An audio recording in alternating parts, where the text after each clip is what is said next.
let's take a look here at Oda Nobunaga and his 2 honor guard sidekicks. Oda has 13 health in his melee. The honor guards are also melee with 6 health each. So they each individually have 6 health. The ability is other friendly fighters in Oda's zone add +1 to the value of their played combat cards. Getting into Oda's cards first here, Student of War. After combat, draw a number of cards equal to the amount of combat damage dealt to the opposing fighter.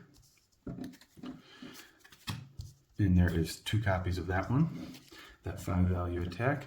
Then his defense here is a 3 value, 3 copies. Immediately cancel all effects on the opponent's card. Demon King of the 6th Heaven, 2 copies. Scheme, and it's a 3 boost. Deal 2 damage to each opposing flanked fighter. Getting into the any cards here. It's a 3 boost, 3 value, 3 copies. Fire and Flames. During combat, if the opposing fighter is flanked, this card's value is 5 instead. Momentous Shift, 3 value versatile, 2 copies. If your fighter started this turn in a different space, this card's value is 5 instead. Battle Maneuvers, a 2 value versatile, 4 copies. Draw 1 card and move each of your fighters up to 2 spaces. Patience and Strategy is a 1 value versatile, 3 copies. After combat, if the opposing fighter is flanked, your fighter recovers 2 health. And then Spring the Trap. Immediately, your fighter may swap spaces with an adjacent friendly fighter. If they do, the other fighter is now the defender.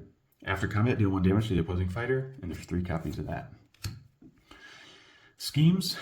Reinforce. Choose 2 different effects. Each friendly fighter recovers 1 health. Draw 2 cards, or gain 1 action. 3 copies of that. Getting into the honor guard cards here. 2 value attack, 2 copies. Sun and Moon. During combat, if the opposing fighter is flanked, ignore the value of your opponent's card. Then we have Lightning and Thunder. Immediately, if the opposing fighter is flanked, cancel all effects on your opponent's card. After combat, move your fighter up to 2 spaces. 3 copies of that, and it is a 4 attack. Taking a look here at Oda, we see that the ability is other friendly fighters in Oda's zone add +1 to the value of their played combat cards. This includes his honor guards and any other player that might be a friendly fighter in the game, if you're playing more than a 1v1. So they're going to get a +1 to the value of their played cards, but Oda doesn't benefit from that. So it's just the honor guards in a 1v1 getting the benefit of a +1. And it's also important to notice it's a +1 for all played cards, not just attacks. Add +1 to the value of all their played combat cards. Okay, keep that in mind. It is very important that you keep these honor guards alive. Without them, Oda is nothing. So extremely important that you keep them alive. You need your sidekicks. Let's take a look here at Student of War. It's a 5, which is always pretty good, right? And there's 2 copies. The after combat, you draw a number of cards equal to the amount of combat damage dealt to the opposing fighter. And because it's a 5, you're usually going to be drawing. If you use it on a sidekick, you're definitely going to be drawing. Well, not definitely, but most likely drawing. So maybe you want to use this on a sidekick. And as Oda, you want to go aggressive as you don't have a fatigue game. Okay, so he doesn't have a fatigue game. You have to deal that damage to win. In most cases. So drawing cards is good. You want to draw a lot of cards and keep pressure on your opponent. And then we got Pragmatism. This is a defense, but it is, or a defense only, but it is a 3, and it's kind of like a feint, except the fact that it is a defense only 3, canceling effects. And there's 3 of those. And then this card here, dealing 2 damage to each opposing flanked fighter, is kind of interesting because what you want to do is split your guards up, right? Split your guards up to get rid of a sidekick or deal damage to a hero and a sidekick as well. You can use it for a pass, but like I said, you probably don't want to do that because you're not playing a fatigue game. It's kind of moot. But 2 damage is nice, and there's 2 copies. That's a potential 4 damage to their hero anyway throughout the game. Maybe you want to use it for its boost value though, so keep the 3 value boost in mind, because oftentimes you don't want to use the scheme when you can use an attack card anyway. And here we got Fire and Flames. During combat, if the opposing fighter is flanked, this card's value is 5 instead. It's conditional. Is flanking is only with your fighters too, right? So use with your honor guards. Most of the time, you're gonna want to use it with as an honor guard, so you get 5, and then plus 1 for flanking. So it could be potentially a 6. Let's take a look here at lightning and thunder while we're talking about the honor guards. This can also be a 5 cancel. If the opposing fighter is flanked, cancel all effects on your opponent's card. And because if you are flanking them,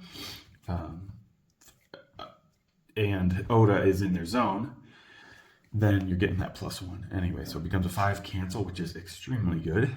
And then after combat is move your fighter up to 2 spaces, which is nice too, because you don't want them to be double attacked or attacked at all, really, because they're kind of cushy. As you can see, they don't have many defenses they can work with.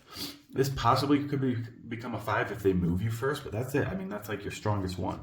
This one also could be a 4, I guess, if they're flanked.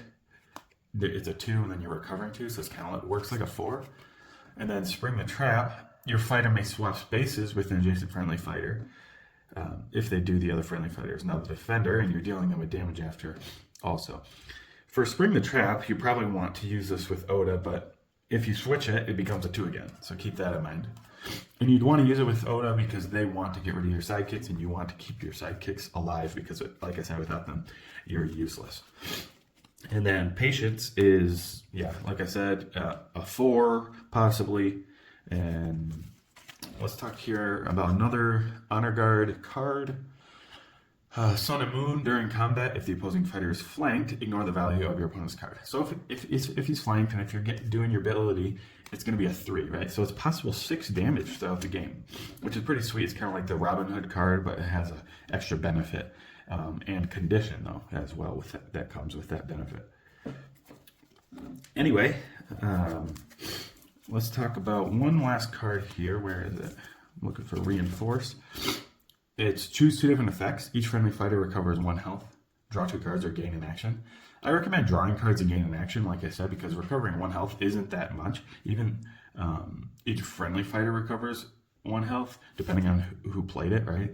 So it could be useful to gain health, but mostly, like I said, you're going to want to keep the pressure up. So draw the 2 cards, gain the action, get in there in the fray and attack, so that they're wasting cards on defense instead of offense against your sidekicks potentially.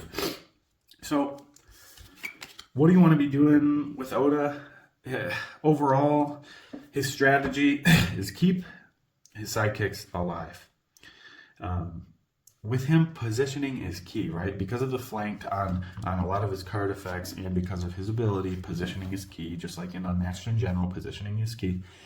So you got to own the board. You got to make the decisions. You got to make the placement decisions if you can. Like I said, and also like I said, you want to be the aggressive one because he doesn't have a fatigue game, and he's not consistent. His deck isn't consistent. You have to get certain cards at certain times and use them at the right times to really get the full use out of his effects. And